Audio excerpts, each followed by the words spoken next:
भूत या ट्रेन, क्या सच में ट्रेनों में आत्माएं भटकती हैं? भाग 2। पहली रात की डरावनी घटना के बाद सभी यात्री सहमे हुए थे। किसी को समझ नहीं आ रहा था कि आखिर उस रात हुआ क्या था। कुछ लोग इसे एक बुरा सपना समझकर भूल जाने की कोशिश कर रहे थे, तो कुछ के मन में डर बैठ गया था। लेकिन मैं उस महिला यात्री के ठंडे स्पर्श को नहीं भूल पा रहा था। अगली रात भी ट्रेन उसी सुनसान रास्ते से गुजरी। सभी यात्री फिर से डर के साए में थे। मैंने देखा कि वही महिला यात्री फिर से अपनी सीट पर बैठी हुई है, बिल्कुल शांत और स्थिर। इस बार मैं थोड़ा हिम्मत करके उसके पास गया। मैंने उससे धीरे से पूछा, आप कौन हैं? आप इस ट्रेन में क्या कर रही हैं? उसने मेरी तरफ देखा, लेकिन उसकी आंखों में कोई भाव नहीं था। उसने कोई जवाब नहीं दिया। मैंने फिर पूछा, क्या आपको किसी चीज की जरूरत है? क्या मैं आपकी मदद कर सकता हूं? इस बार उसने धीरे से कहा, मुझे मेरी मंजिल तक पहुंचा दो। मैंने पूछा, आपकी मंजिल कहाँ है? उसने कहा, मुझे नहीं पता, मैं बस भटक रही हूं। मुझे समझ आ गया कि यह कोई साधारण आत्मा नहीं है। यह शायद किसी हादसे का शिकार हुई होगी और अब अपनी मंजिल की तलाश में भटक रही है। मैंने उससे कहा, मैं आपकी मदद करूंगा, मैं आपको आपकी मंजिल तक पहुंचाऊंगा। उसने मेरी तरफ देखा और एक हल्की सी मुस्कान उसके चेहरे पर आ गई। अगली सुबह जब ट्रेन अगले स्टेशन पर रुकी, तो मैंने उस महिला यात्री के बारे में स्टेशन मास्टर को बताया।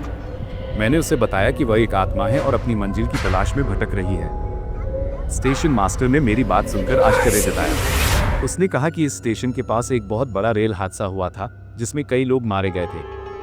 शायद यह आत्मा भी उन्हीं में से एक है। स्टेशन मास्टर ने मुझे बताया कि वह उस हादसे में मारे गए लोगों के परिवारों से संपर्क करने की कोशिश करेगा। शायद उनमें से किसी को इस महिला यात्री के बारे में कुछ पता हो। कुछ दिनों बाद स्टेशन मास्टर ने मुझसे संपर्क किया। उसने बताया कि उसे उस महिला यात्री के परिवार के बारे में पता चल गया है। उसका नाम राधिका था और वह एक युवा लड़की थी जो उस रेल हादसे में मारी गई थी। मैंने राधिका के परिवार से मुलाकात की।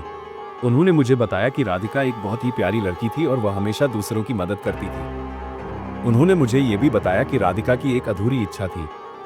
वो अपनी शादी से पहले अपने गांव जाना चाहती थी, लेकिन वो कभी जा नहीं पाई। मैंने राधिका के परिवार से कहा कि मैं उसकी आखिरी इच्छा पूरी करना चाहता हूँ। मैं उसकी आत्मा को उसके गांव पहुंचाना चाहता हूं। राधिका के परिवार ने मुझे आशीर्वाद दिया और कहा कि वे हमेशा मेरे आभारी रहेंगे। मैंने राधिका की आत्मा को ट्रेन में बैठाया और उसे उसके गांव ले गया। जब हम उसके गांव पहुंचे तो राधिका की आत्मा शांत हो गई। उसने मुझे धन्यवाद कहा और फिर वो गायब हो गई। मुझे बहुत खुशी हुई कि मैं राधिका की आखिरी इच्छा पूरी कर पाया। मैंने उसे उसकी मंजिल तक पहुंचा दिया। क्या आपके साथ भी कभी कोई ऐसी घटना हुई है? अगर हाँ, तो हमें कमेंट में जरूर बताएं।